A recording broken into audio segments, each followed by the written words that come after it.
chat a little bit. This is something I wish I could do on my podcast, because having a podcast, it's not like live. So it's not like you can interact with people like one on one. And I just went to a Christian concert this past Monday. It was so fun. And me and one of my best friends went, and we got like VIP access. But what was really awesome is that he sat down and we just like were talking. We were having like a conversation with him. Like he had another mic and people would ask him questions. And we were just talking about God. Like it was so amazing. It was so fun. It made me feel like, yeah, yeah, it was so cool, because you never know, like with Christian artists, like, are they really using this as a ministry or not? But he was, and it was so amazing, and you just learn so much, and you understand the music so much more that way. But I want to talk about something good God has done for you today. Let's think about today, because we can think about the week, but God does something good every single day. So I want to know. Okay, Tiffany. I know it's like it's hard to think. Are we thinking? Yeah. I know. Okay, what's the first one? What's the first one? Oh, I can't leave. The minute that you wake up? I love that. I love that. Mm. Oh.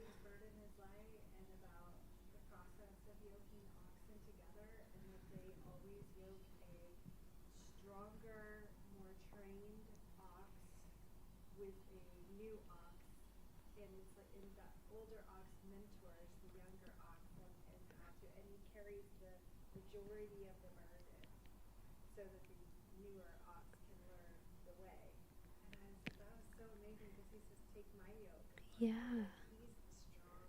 Yeah.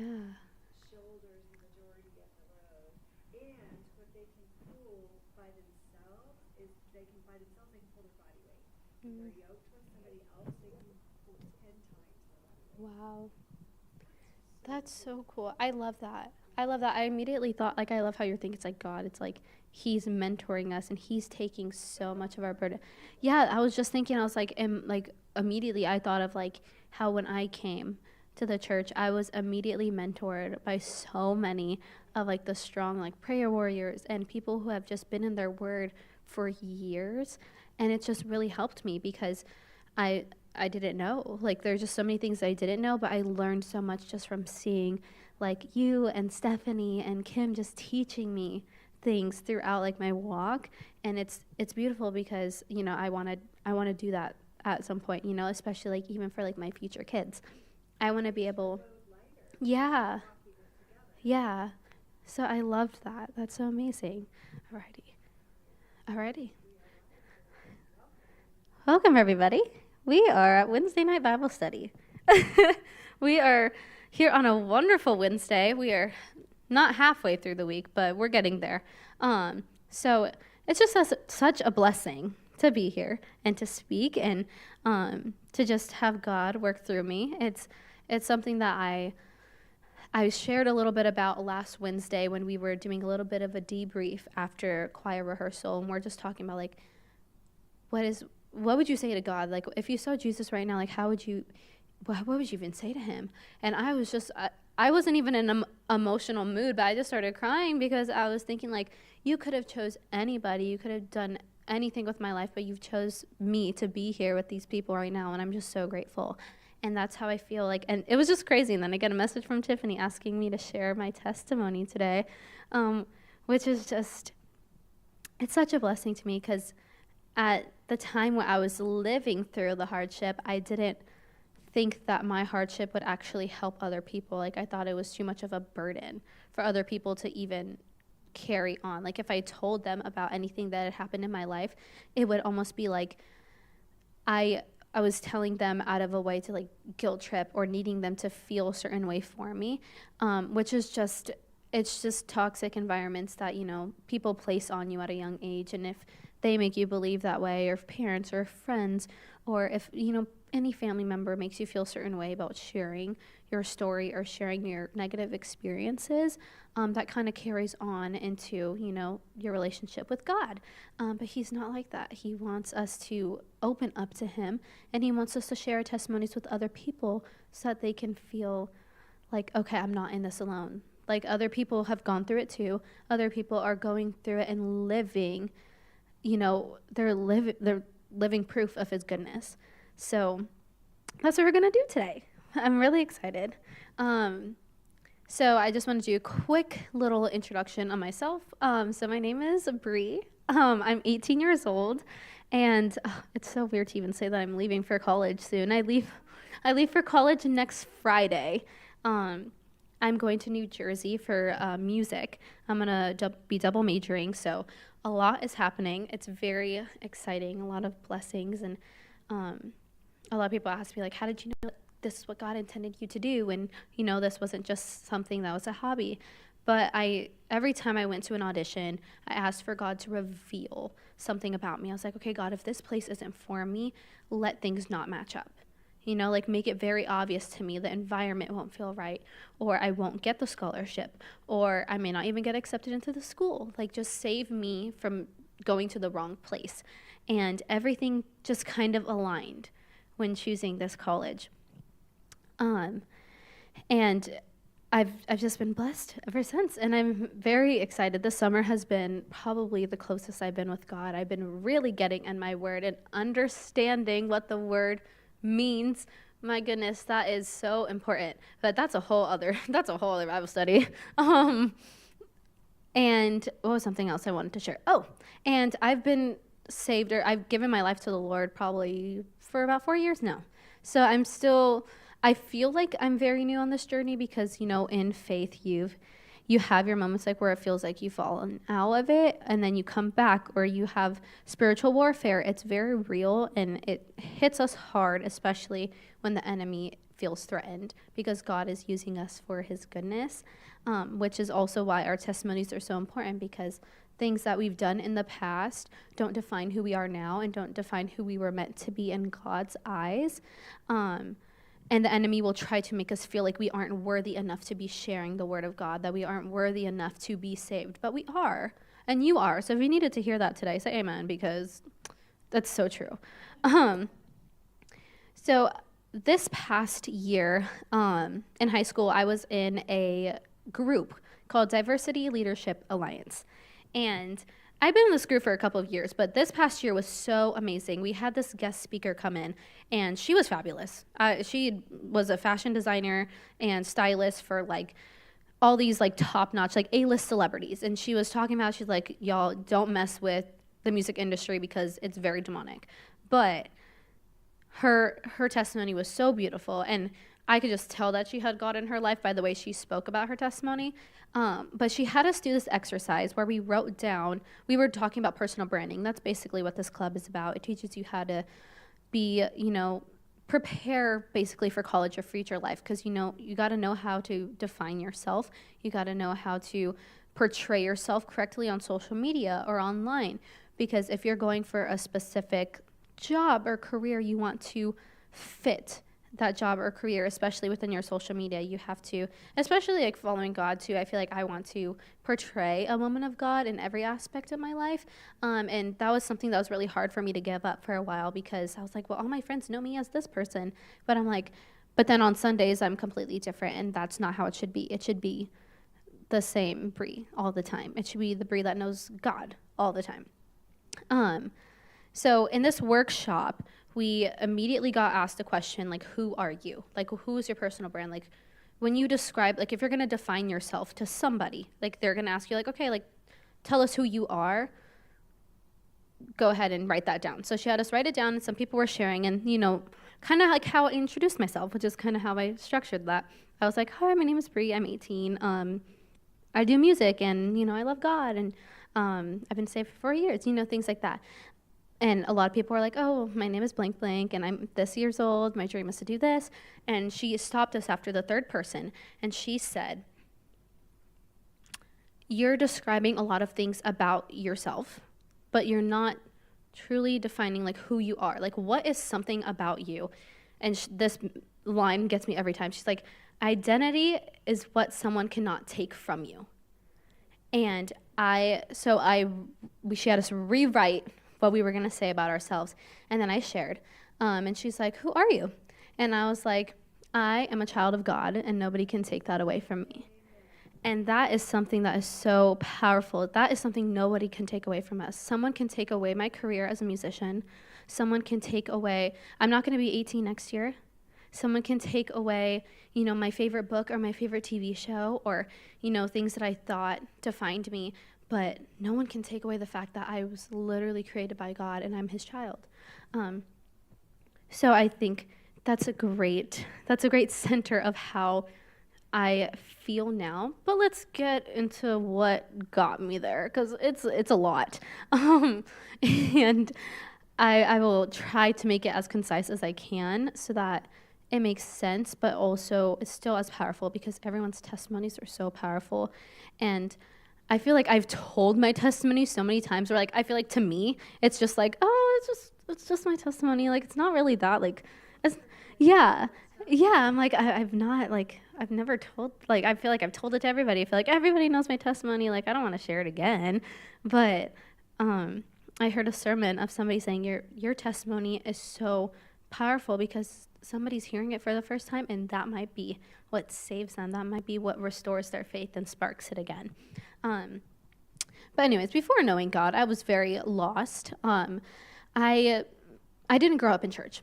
So my parents split up when I was probably about like 2 years old. So I had a broken family from the beginning. I didn't know what two parents looked like together. I wasn't taught that, that godly love of like two parents together and sharing God's love together and then passing it down to their children. So immediately I had that generational, like, not curse, I don't know what the word is, but I had that generational like fall towards me, and I didn't know. So because of the relationship that my parents had with one another and not knowing God, it made it very difficult when I started getting older and when I first got social media and when I first got like a phone, and when you like kind of get in that middle school stage where you start like your mind starts shifting with things, like you start being like attracted to people, you start noticing like things about yourself, like people start pointing out the things that are wrong with you. Whereas like when you grow up, you always hear your family and your friends and everybody like loving everything about you. They're like, you're so beautiful, you're so talented, and you're only fed these great like compliments. But then when you start hearing from your friends at school that there are things that they don't like about you, it's a hard pill to swallow. And then as I got older, being like the oldest child, I started hearing things that, no, you're okay, bless you. You start hearing things that like your parents, like when you're in that teenage like stage and you start talking back to your parents, and then they let something slip about, maybe like, oh, you're so irresponsible, or you're so disrespectful, and they let out that little snippet and it hits you, and like, okay, so there is something wrong with me. And I had a very rough relationship with my mom when I was younger, and we were constantly like fighting with each other, like on an emotional level, because we never were close emotionally, so it felt like there was nothing to lose there. Thankfully, by the grace of God, we are like best friends now. So I'm just grateful that I get to have my mom in the way that we were intended to be for each other. And I think everything did happen for a reason with that, because I cherish it so much more now. But because of the fact I didn't grow up in church, I didn't know God's love immediately. I didn't know what it even felt like. So that led me wanting to find validation in many other things, wanting to find validation by my friends and by, my teachers. That was a big thing. I've always been like a very scholar academic student. I'm going to quickly say all this without being like, I'm so great, because it was just a way for me to seek validation through something else. But I was always in honors classes. When I got to high school, I was in like a whole bunch of clubs, and I was doing honors, and I graduated like third in my class because I felt something being at the top. I felt something feeling like, okay, well, people know me as this. Yeah, like I'm third in my class, which is something that can easily be taken away from you. But in that case, I was finding validation from other things. And then high school, you start finding validation from boys or from girls, and wanting, especially when you get in like your first couple of relationships, you really want the validation from somebody. So then it leads you to doing things that you may not have wanted to do. It leads you to falling into sexual sin. It leads you to falling into like just hatred of yourself because you're wanting to do everything else that your partner wants to do. You want to be enough for somebody else, so that you can feel like you're enough for somebody. And thankfully, I found God by the time I was 13/14. So before I got into my like first like real relationship, I had a planting. I had a seed of God already in my life, so I was saved from a lot of decisions that I may have regret now. And there's still many things that I wish I would have done differently and I would have gone through differently. But that's just kind of how it went for me. And I don't like to look back at this one specific situation with hatred anymore. Because when you go through something that's very life-changing, whether it be like a parent's divorce or it be a death in your family, or if it be a time like how I'll explain now, if you've experienced any sort of abuse as a child or just at a very young age, you look back at that with so much hate, and everyone's on their own journey with that. For me, I've always been somebody who wants to fix something when it's wrong. Sorry, y'all. I always wanted to fix it. Like if I was in an argument with a friend, I immediately wanted to figure out how we were going to resolve it, or it would eat me up inside. And at 13, it kind of changed for me. So at 13 years old, I briefly mentioned how my mom and I didn't have a great relationship, but a lot of this was due to the fact that she had been with somebody at the time who I think I have so much grace for her now, because she also didn't know love in a way that she should have. Like God wasn't implemented in her life at a young age, and so she found validation in somebody who wasn't good for her. And being with somebody who is emotionally abusive and who is going and making you feel great when they're with you, but doing things on the side that they shouldn't be, it's almost like a competition, and she wanted to win that competition. So I didn't know all of that until recently, but at that time I was constantly in a fight, because being her daughter, I thought that I should be like, she should always be on my side, which is, you should always stick up for your kids. God is always sticking up for his children. But she was with somebody at the time that I had known him pretty much my whole life. At some point, he was a father figure in my life. He did grow up with me. He did see me grow up to be somebody, and he would go to my events and support me. But when we were at home, it was a very emotionally abusive relationship between him and I. He would make me feel like I had to earn like his respect, and being the oldest child and having two younger brothers who were too small to even like help out around the house at from 6 to 13, I was like, first thing I got home to do, I had to clean. First thing I did, I had to cook. I had to clean after his own mess. And it made me so mad, to the point where like when I got older, I started talking back, and I started showing disrespect, because I was fed up with it. At that point, I was done, and I was like, okay, like why isn't my mom sticking up for me? So we got in this huge fight, and it got to the point where she defended her partner. And in my mind, I felt very defeated, and I thought, okay, I'm never going to win this battle. I'm never going to win this fight, and I'm never going to have my mom back. And at that time, I felt like I hadn't even had her. So as you start getting older, especially as a woman, like 13, 14 is when you start getting like more features about yourself. Like people start noticing like your eyes and your hair and your bodily features that start growing at that time. And this is when it really breaks my heart, because a lot of sexual assault survivors that I've talked to say that like around 13, 14 is when they first started experiencing like assault within their relationships, because that's when you're old enough technically like to start having these relationships with people, like a more sexual relationship with a person.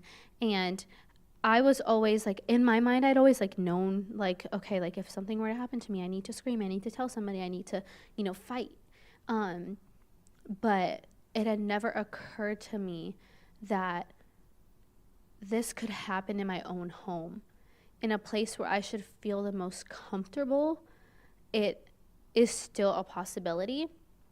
And nobody should have to live in their house in fear of being woken up to something happening to you that you have no idea what to do. And that's kind of how it was for me. So my mom's partner at the time, who was an adult, had robbed me of some of my innocence that I had not even really fully come to terms with yet. I didn't come to terms with the features of what my body had to hold. And being in a vulnerable state and thinking I was in a vulnerable place to just sleep. I wasn't in I was off guard, and I shouldn't have had to be on guard. So I left with the guilt of thinking, okay, I should have stopped it sooner. I should have done some, like, and if I tell my mom, she's gonna tell me that I should have, I should have said something before, or I should have, told her sooner, or I should have done something. I should have called the police, like, at that time, but now it's too late. So it took me some time to tell her, but she could tell that something was wrong when she saw me the next morning. She's like, "What is going on?" And I told her everything that had happened, and the look on her face was just filled with like shock and disgust for the fact that, somebody who she had shared a romantic relationship had taken innocence from her daughter. Somebody that, she thought that he was a father figure in my life, which was not the case in that instant. And so thankfully she like told him to leave, and authorities were called. And long story short, it was very rough for me between the ages of 13 to 15, because I had come to the Lord, but I was battling like the nightmares, and I was battling the thought of being in the home and having to see this person. This is somebody that I've had to see constantly after, because they were a part of her life and they're still a part of my life.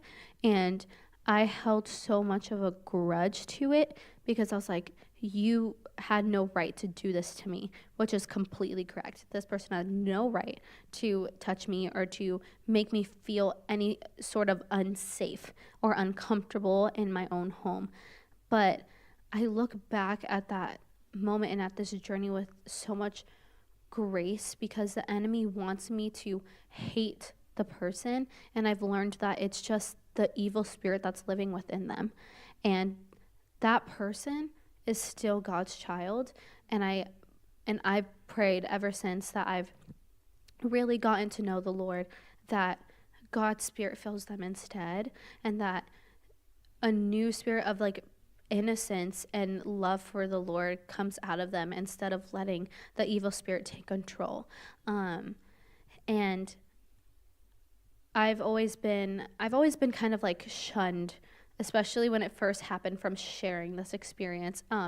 Because my mom, she grew up in a very like traditional household, where it's like, as like in a Mexican household, it's like you don't talk about this. Like it's just something that happens to every single woman. It's kind of what their like theory was behind it. It was like, this is just what happens to every single woman. So, like, it was going to happen eventually, or you were going to have to experience something like it. Like, you don't need to share it. You don't need to be talking about it to people. Like, I don't want the family to know. Like, what are they going to look at me as? And so I was shunned for telling the story to anybody and sharing it at all.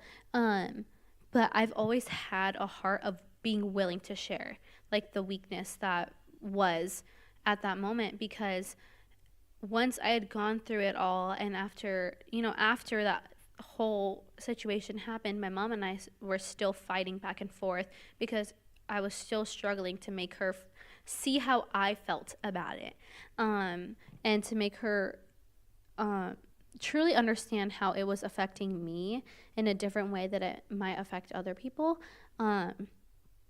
And it got to the point where I lost a lot of my friends too at this time. Like, I lost a lot of my best friends, and I feel like I had nobody to really like lean on. And at that time I had a boyfriend, and this was like the end of like 8th grade. I had a boyfriend, and I had opened up to him about all of it, and it was a lot for him to handle, and he wasn't respecting my boundary, because at that time I had not wanted to be around or to hug or to touch any man. Like I felt so uncomfortable by it, and it was a lot for him to take on.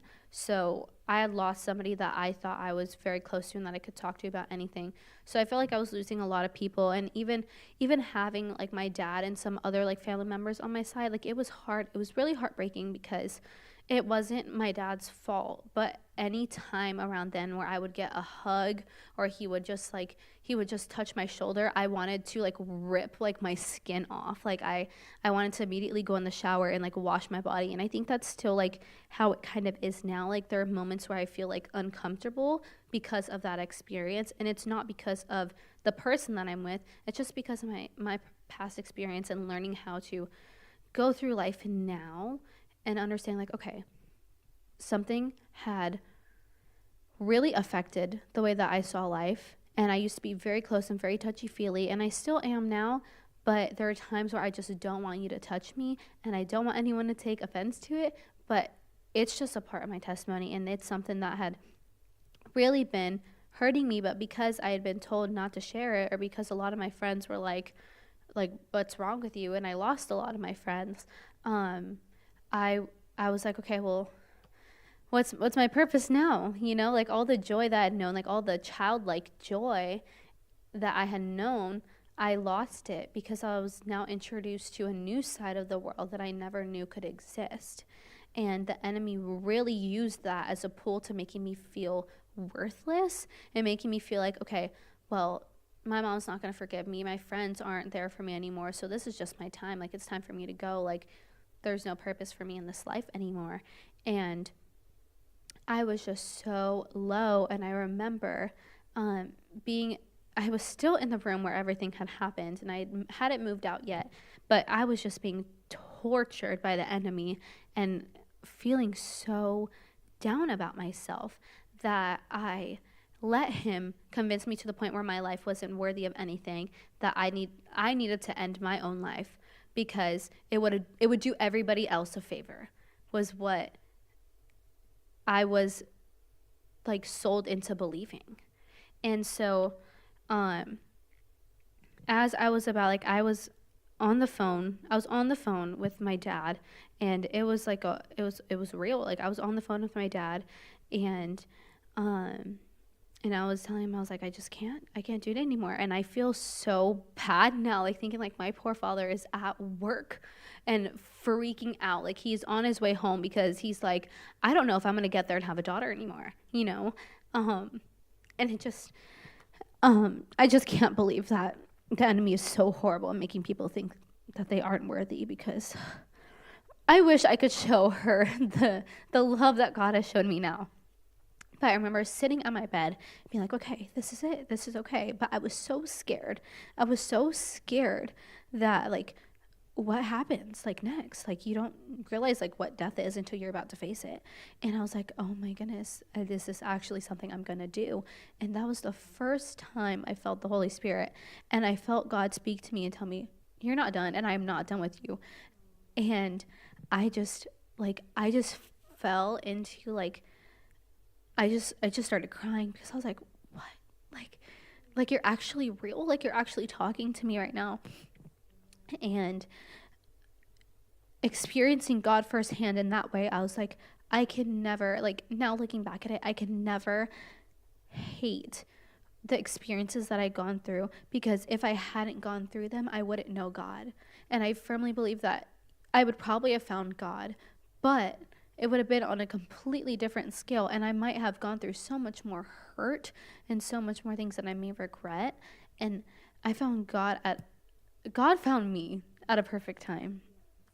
And now I'm able to share my story in the place that I was at my weakest moment, to show God's goodness, but also my strength and the strength of so many other people who have had suicidal attempts or suicidal thoughts and who have gone through like assault of any sort, because a lot of that comes hand in hand. Like once you experience assault, it makes you feel worthless. And I had never thought that I would only ever be used for my body.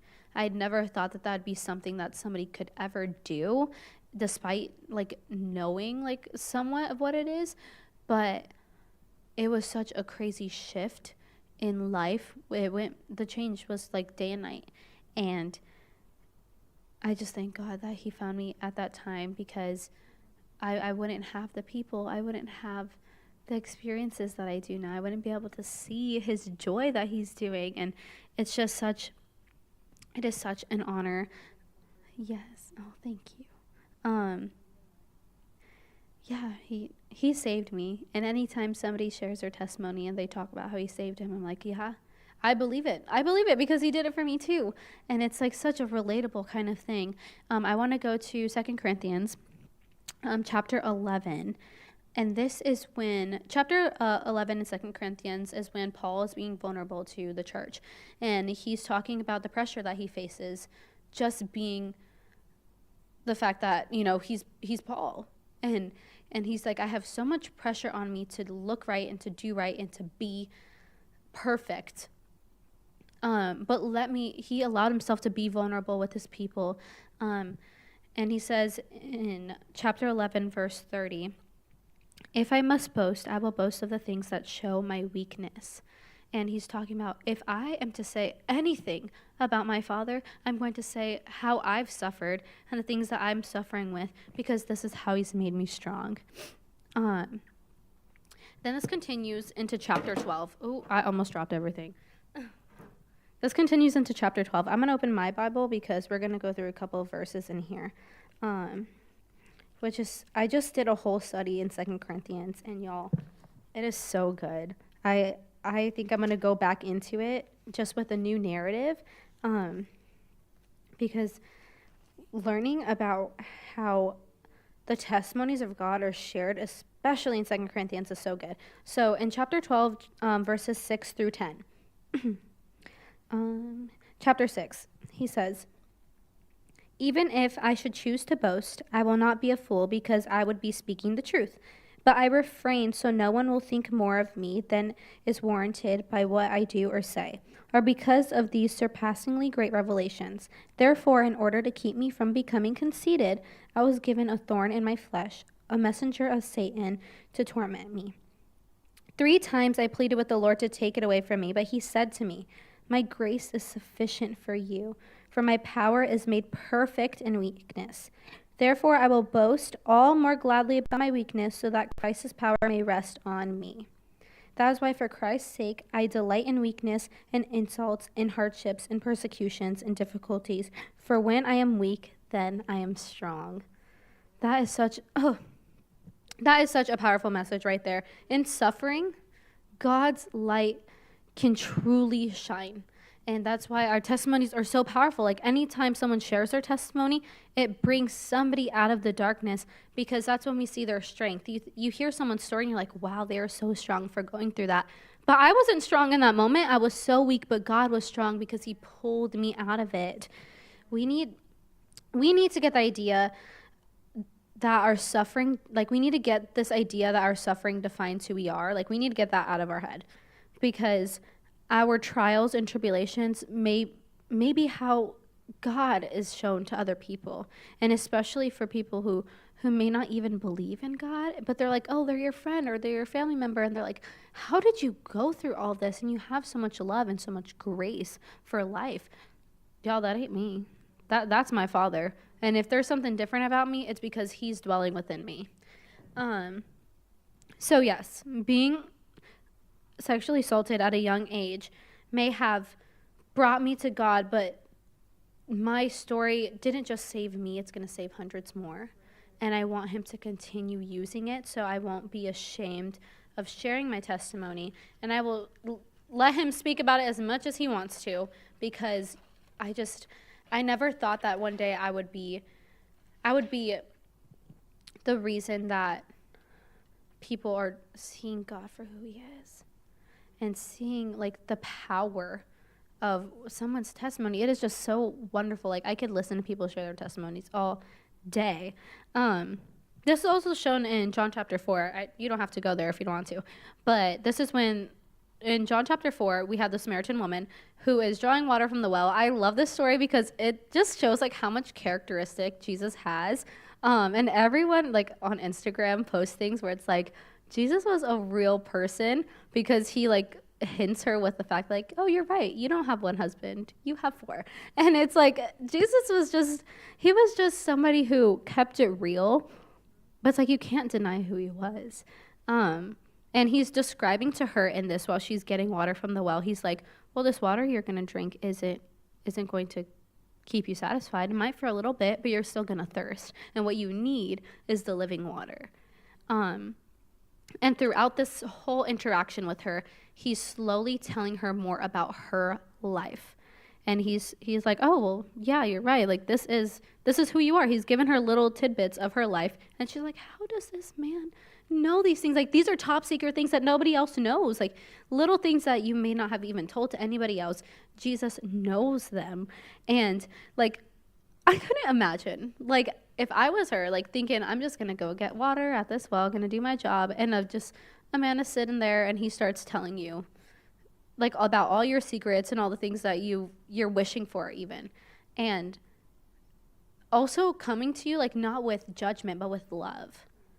It's different, especially, like, in that time period. Nobody did that. Like, nobody came. Like, if you were known to be a specific type of person, they're gonna make it very obvious that they're judging you. And that's even in today's world. Like, you can tell when somebody's judging you for the things that you've been through or how you project yourself. Whereas Jesus just wants to come at us with love, but also being like, okay, this is me proving to you that I know who you are because this is the desire of your heart. And I'm telling you what the desire of your heart is, but you now need to accept the fact that I know what the desire of your heart is and you need to ask me. But due to this encounter with the woman, because she's like, now her eyes are open, she's like, what is going on? Like, why is this man talking to me, telling me everything that I've ever done? And this conversation ends, and she goes and she tells people. She's like, oh my goodness, you guys won't believe it. He told me everything I ever did. Like, he is real. Like, Jesus is real. The Son is real. And due to this encounter, many Samaritans began to believe. And that's the rapid effect of our testimony. Like, once we're like, y'all, Jesus did this for me. I told him that I needed a financial breakthrough, and he did it within a week. And I saw that this week. Oh my goodness.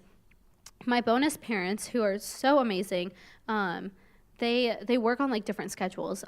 So one of them goes into work like an hour and a half earlier than the other one. And because of this, they need 2 cars because, you know, one of them has to go to work earlier than the other one.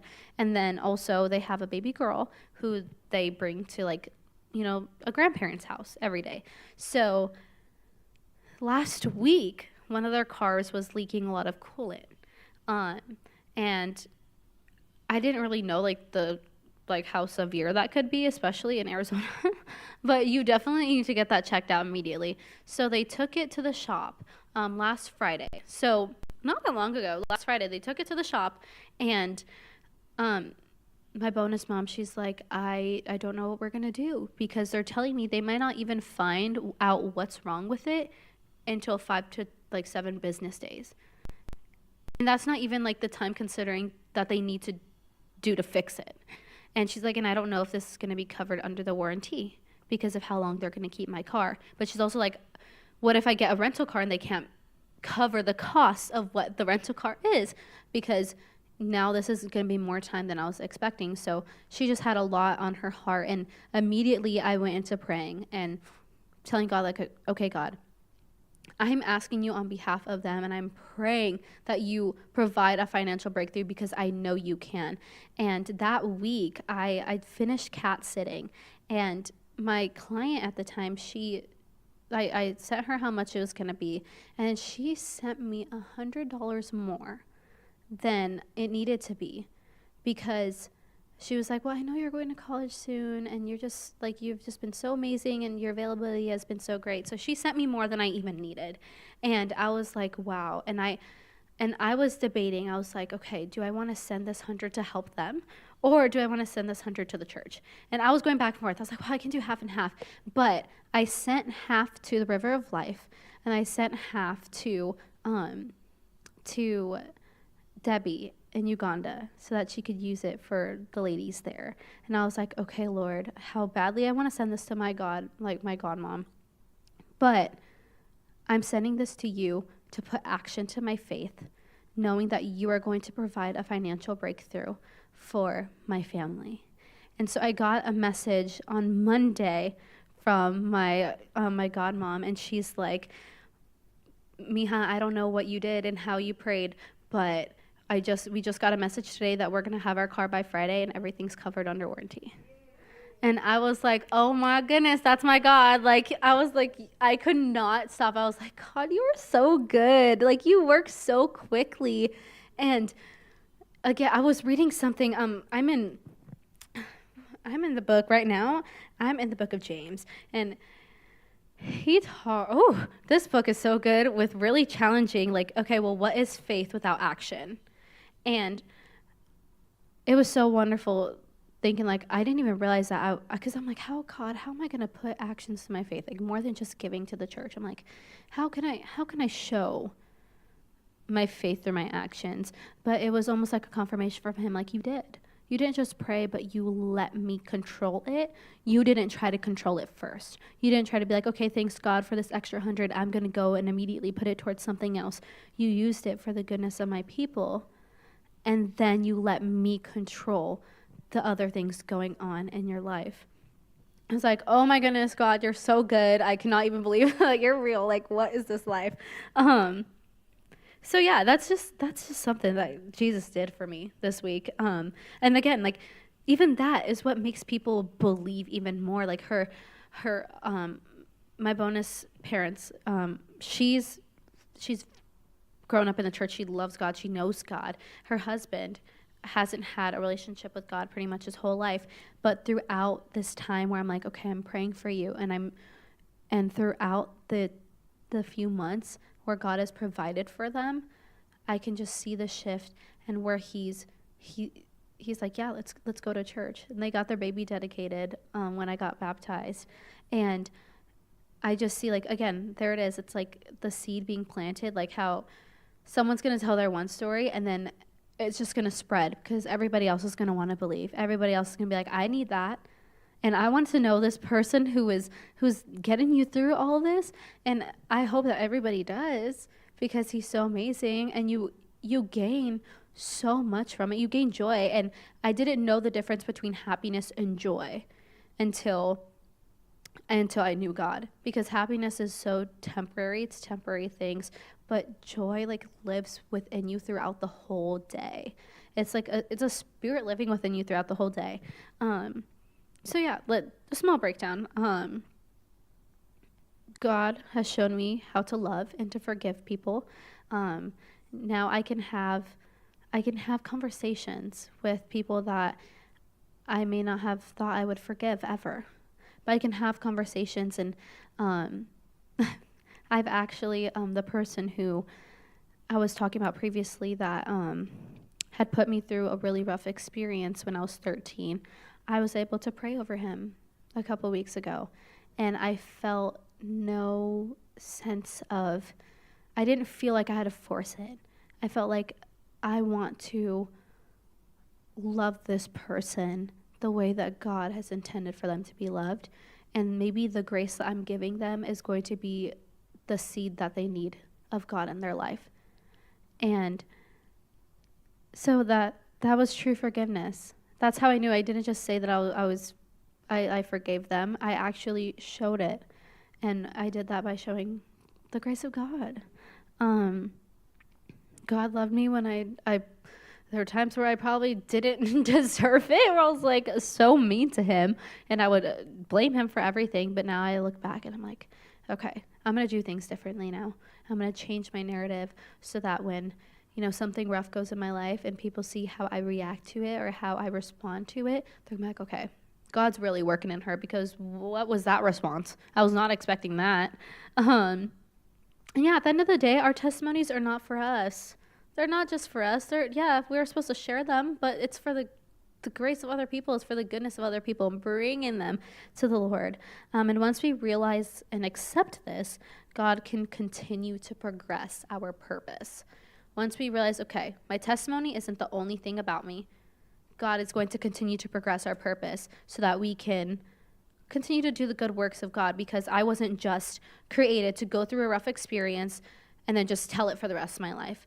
I was able to get through that, to know that, okay, God's strong when I'm weak, and to help mentor people through it, but to also, now I'm going into a new season of my life where I can persevere through so many things, and I can go into like new seasons of my life and, grow into a better woman of God, and to learn how a prayer I do for myself all the time is to just teach me how to be a better woman of God, so that when God puts me into contact with friends that I'm supposed to create for long-term purposes, and when he puts me into contact with people who are their first connection with God is going to be through me, I want to make sure that I'm rightfully prepared for it.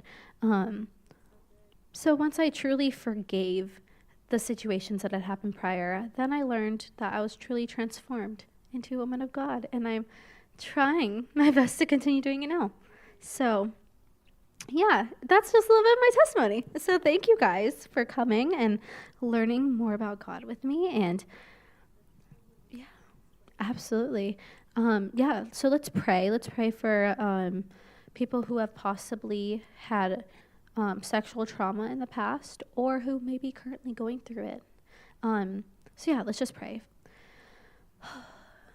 Father God, I pray for a transformation, Lord, that our trauma isn't our story, and I rebuke any negative thoughts from the enemy. I rebuke